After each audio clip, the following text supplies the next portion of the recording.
घने जंगल में एक बहुत बड़ा हाथी रहता था। वह स्वभाव से क्रूर और अहंकारी था। वह जंगल में खुलेआम घूमता था और छोटे पेड़ों और शाखाओं को तोड़ देता था। जो जानवर पेड़ों में रहते थे वे इस हाथी से बहुत डरते थे। एक दिन हाथी ने गुस्से में कुछ पेड़ों को गिरा दिया, जिससे उन पेड़ों पर रहने वाले पक्षियों के अंडे और घोंसले जमीन पर गिरकर नष्ट हो गए। जंगल में हाथी ने चौतरफा तबाही मचा रखी थी। हाथी के डर से बाघ और शेर भी सुरक्षित दूरी बना रखी थी। जंगल में उसकी मदमस्त चाल ने कई लोमड़ियों के घर रौंद दिए, जिससे लोमड़ियों में भी हाथी के खिलाफ बहुत असंतोष था। जंगल के सभी जानवर हाथी को मरना चाहते थे, लेकिन उनके विशाल आकार के कारण ये कार्य बहुत कठिन था। फिर सभी लोमड़ियों की एक बैठक बुलाई गई। बैठक में यह असंभव कार्य करने का जिम्मा एक बहुत ही चालाक लोमड़ी को सौंपा गया था। लोमड़ी ने अपनी योजना को अंजाम देने से पहले कई दिनों तक हाथी के व्यवहार का अध्ययन किया। एक दिन लोमड़ी हाथी से मिलने गई और उससे कहा, महाराज, आपसे बात करना जरूरी है। ये हमारे लिए जीवन और मृत्यु का मामला है। हाथी ने अपने सबसे ऊंचे स्वर में सूंड उठाए और पूछा, तुम कौन हो और मुझसे क्या चाहते हो? लोमड़ी ने कहा, मैं इस जंगल के पूरे पशु समुदाय का प्रतिनिधि हूँ। हम आपको अपना सर्वोच्च मुखिया राजा बनाना चाहते हैं। कृपया हमारे प्रस्ताव को स्वीकार करें। हाथी ने बड़े गर्व से अपनी सूंड उठाए और विवरण मांगा। छलक लोमड़ी और हाथी के। लोमड़ी ने आगे समझाया, मैं आपको अपने साथ लेने आई हूँ।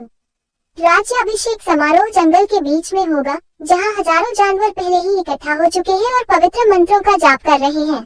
ये सुनकर हाथी बहुत खुश हुआ। उसने हमेशा राजा बनने का सपना संजोया था। उन्होंने सोचा कि राज्याभिषेक समारोह उसके लिए गर्व की बात होगी। उसने लोमड़ी के साथ जंगल में जाने के लिए खुद को तैयार किया। लोमड़ी ने कहा, हाँ, आओ महामहिम, मेरे साथ आओ। लोमड़ी हाथी को समारोह के लिए एक काल्पनिक स्थान पर ले गई। रास्ते में उन्हें एक तालाब के किनारे दलदली इलाके से गुजरना पड़ा।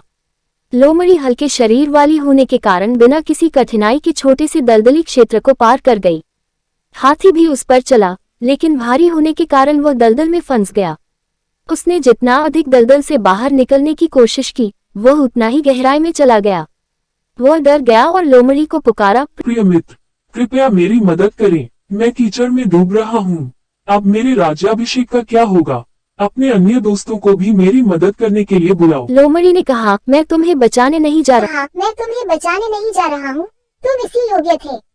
तुम जानते हो तुम अन्य जानवरों के साथ कितने क्रूर रहे हैं।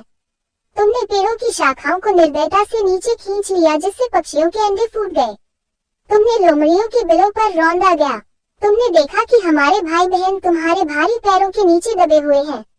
तुमने हमें रोते हुए, दया की भीख मांगते हुए देखा, लेकिन इससे आपको कोई फर्क नहीं पड़ा और अब तुम अपने जीवन के लिए भीख मांग रहे हैं।